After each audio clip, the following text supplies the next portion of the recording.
Coucou tout le monde, my name is Sarah and welcome back to my channel. I make videos about travel, lifestyle, and sometimes videos about the LGBTQ community. And in this video, I thought I'd make your Yuletide a little bit more gay.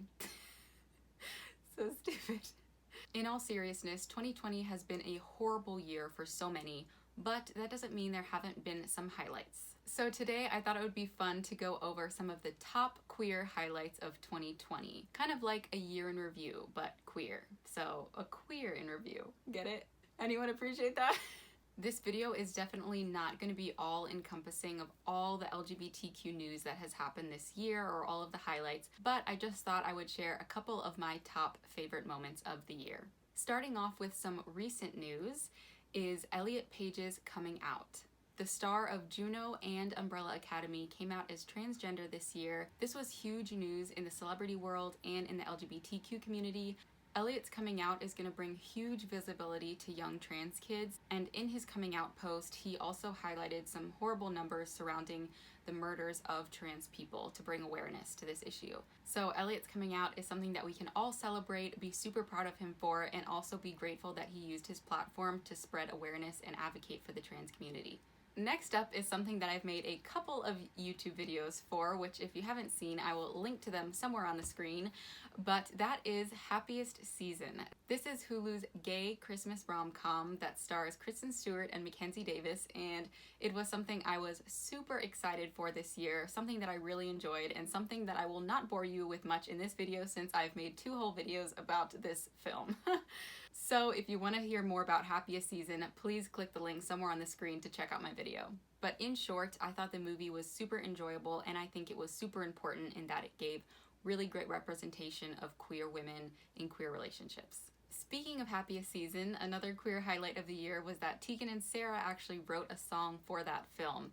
It's really cute, it's holiday-esque, it's gay, so definitely check it out if you haven't, and if you've obviously seen the movie, you probably picked up on it, maybe without even realizing that it was Tegan and Sarah, so always look forward to new music from them, and luckily we got some just in the nick of time at the end of this year.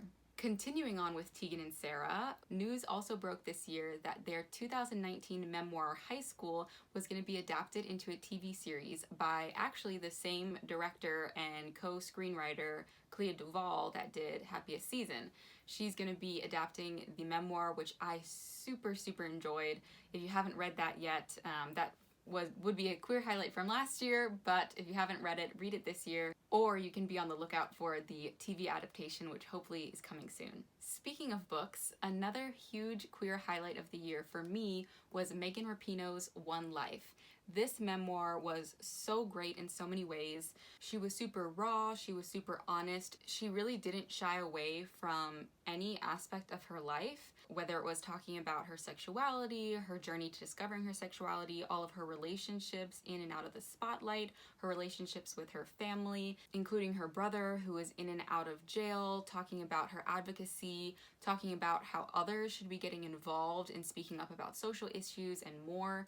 It was just a really powerful book that I really enjoyed, and it made me appreciate her a lot more because, if I'm honest, I knew who Megan Rapinoe was, but I knew her more for her activism than her soccer career, and so this also contains a lot of great soccer insight and information on her soccer career, including play-by-plays of some of her biggest games and some of her biggest moments. So if you're into that, or if you're into both sides, the soccer side and the personal side, you will definitely like this book. Not only was Megan's book a big queer highlight of this year, so was her engagement. I was so excited to see that her and her longtime girlfriend, Sue Bird, who is a basketball player, became engaged this year. They are the cutest couple, and I've been fangirling over them all year, especially after I read Megan's book. I just fell in love with their story, and I'm really excited to see what they do in the future. So Megan and Sue's engagement was a big queer highlight, but so was Niecy Nash's surprise wedding.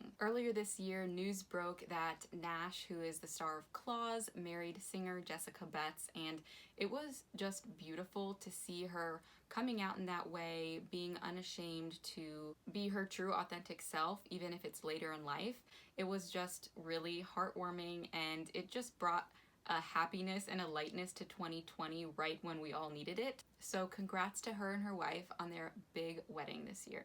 A couple of other smaller moments, but to me really highlighted my quarantine with some sprinklings of queerness, was a couple of the relationships in Deaf U.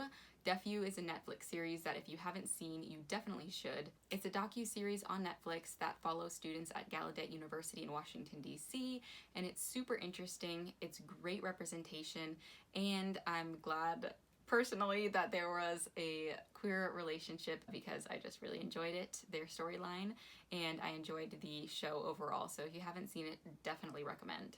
Another show I recommend that I also believe is Netflix is Love on the Spectrum. This is a reality series that's also on Netflix, I believe, about young people on the autism spectrum that are getting into the dating scene, and it is so heartwarming. It made me laugh, it made me cry more than one time, and there was a super adorable scene where one of the girls was going on a date with another girl in a sunflower patch, and it was just so cute. And it made my heart smile. So more queer relationships in that show as well. If you haven't seen it, also definitely recommend. I don't know how I forgot these two Netflix movies because they were on my list, but A Secret Love and Circus of Books you have to watch. Both are so good. And last but not least, looking a bit ahead into 2021 is Brandi Carlisles' Memoir. Brandi Carlisle is a singer that I have been a fan of for so long, and I'm so glad that I can see glimpses of her life on her Instagram and her social media, but this year she announced that she is releasing a memoir next year, and I am super excited for it because I want to learn more about her, and I know she's talking about some really serious stuff about things that she's gone through, things she's learned, and so I think it's going to be a really great read. The memoir is titled Broken Horses, and my girlfriend was sweet enough to pre-order me a copy for next year because she knows I'm obsessed with Brandi Carlisle, and so I will definitely be making a video about the memoir next year after I've read it. So that wraps up my list of top queer highlights of 2020.